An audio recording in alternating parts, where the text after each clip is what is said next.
بص انا هنا في اسماعيليه بقى، في شارع ايه؟ في شارع اسكندريه. بص، اه والله العظيم في اسماعيليه. بص واحد بقى، بص عادل من اقول لك ايه، بس من كبار مشجعي الاسماعيلي ومن التراس اسماعيلاوي. بص العشق اهو، القلب اهو العشق. القلب ده.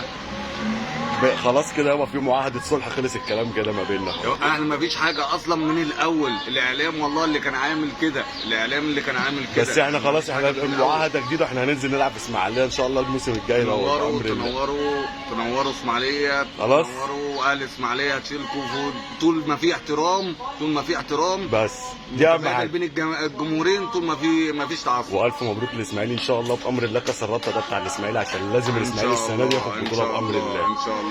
ايه رايك إن شاء بامانه الله. في اللي عمله الكابتن محمود الخطيب؟ ما كناش نتوقع ان الاهلي هيقف معانا، بس احنا كنا عايزينها بمجهودنا احنا، يعني احنا ما كناش عايزين، احنا لسه فاضل لنا ماتشين. مش هينفع الاسماعيلي ينزل يا صاحبي، احنا مش فاضل لنا هينفع. ماتشين، احنا تاريخ ما نقعدش بمجهود حد، احنا نقعد بمجهودنا احنا.